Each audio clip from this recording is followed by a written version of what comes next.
ஓம் சாந்தி. B K. Surajbhai, mount Abu, Rajasthan.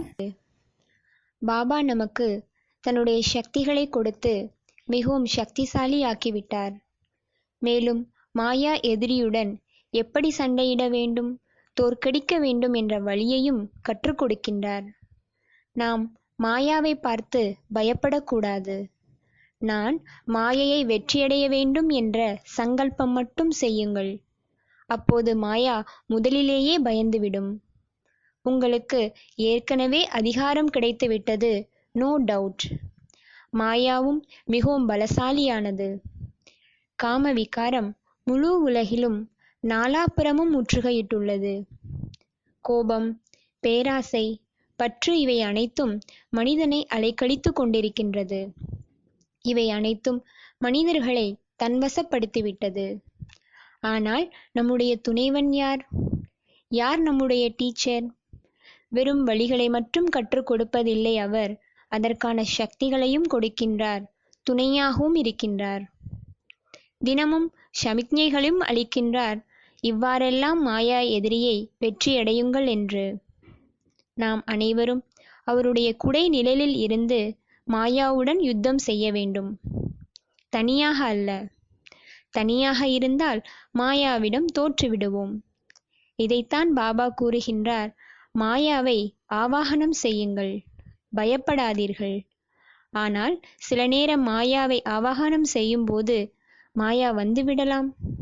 அதனால் யார் மிக சக்திசாலியாக இருக்கின்றார்களோ, அநேக முறை மாயாவை தோற்கடித்திருக்கின்றார்களோ, மேலும் மாயாவிடமிருந்தும் விகர்மங்களிலிருந்தும் விடுபட்டு இருக்கின்றார்களோ, அவர்களே மாயாவை ஆவாகனம் செய்ய வேண்டும்.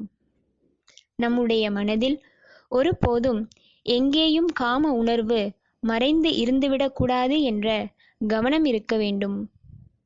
உள்ளுக்குள் சென்று உள்நோக்கு முகமாக சாந்தியாக அமர்ந்து தன்னை சோதனை செய்ய வேண்டும். மேலும் தனக்குத்தானே நினைவை ஏற்படுத்த வேண்டும், நான் சம்பூர்ண பவித்திரமானவன், எனக்குள் சம்பூர்ண பவித்ரதாவின் சக்தி இருக்கின்றது. என்னுடைய மூலஸ்வரூபமே சம்பூர்ண பாவனம். அப்போது பவித்ரதாவினுடைய சன்ஸ்காரம் வெளிப்படைந்து கொண்டே செல்லும். இந்த பவித்ரதா நீண்ட காலத்திற்கு ஆழ் மனதில் நிறைந்து விடுகின்றது. நாம் மாயாவை அவசியம் வெற்றியடைய வேண்டும். சங்கல்பத்தில் முழு சக்திகளையும் நிறையுங்கள்.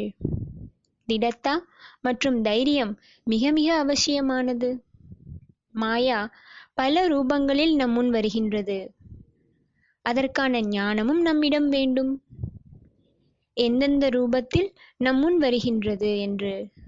சில நேரம் மிகவும் இனிமையான ரூபத்தில் ஃப்ரெண்டாக வருகிறது, கூடவே அழைத்து சென்று விடுகிறது. மிக வசீகரிக்கக்கூடிய சொரூபம் மாயாவினுடையது. அதனை கண்டறிந்து ஞானம் நிறைந்தவராகி அனுபவியாகி மாயாவினுடைய ஒவ்வொரு சொரூபத்தையும் கண்டறிந்து அதனுடைய நடவடிக்கையை புரிந்து கொண்டு அதனை செயலிழக்க செய்துவிடுங்கள். நாம் நினைவு செய்வோம், நான் கல்ப கல்பத்திற்கான வெற்றி ரத்தினம். அநேக முறை, கோடி முறை நான் இந்த மாயாவை முழுமையாக வெற்றியடைந்துள்ளேன். வெற்றி திலகம் என்னுடைய நெற்றியில் இடப்பட்டுள்ளது. நம்முடைய வெற்றி கொடியை முன்னதாகவே பாபா அசைத்து விட்டார் என்பதை பாருங்கள். நம்மிடத்தில் மாயாவை வெற்றியடைவதற்கான முழுமையான சக்தி இருக்கின்றது. யாரிடத்தில் தன்னுடைய வெற்றிக்கான முழு நம்பிக்கை இருக்கின்றதோ, யுத்தம் செய்வதற்கான ஊக்கம் உற்சாகம் இன்னும் அதிகமாக இருக்கும். எனவே நாம் மாயாவிற்கு சேலஞ்ச் செய்ய வேண்டும். மாயா, உன்னை நான் மறுபடியும் தோற்கடிப்பேன். சதா காலத்திற்கும் உன்னை அழித்து விடுவேன். 2 யுகங்களுக்கு உன்னுடைய பெயர் அடையாளமே இருக்காது என்று.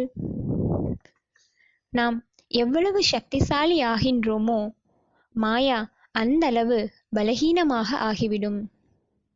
இது யுத்தம் ஆரம்பித்துவிட்டது, களைப்படையாதீர்கள், தோற்றுவிடாதீர்கள், தனது சக்திகளையும் மறந்து விடாதீர்கள்.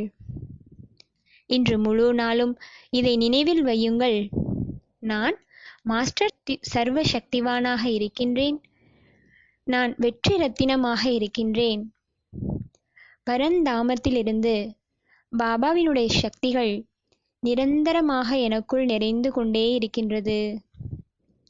மிக அழகான இந்த அனுபவத்துடன் இன்று முழு நாளும் மாயாஜீத் ஸ்திதியில் நிலைத்திருப்போம். ஓம் சாந்தி.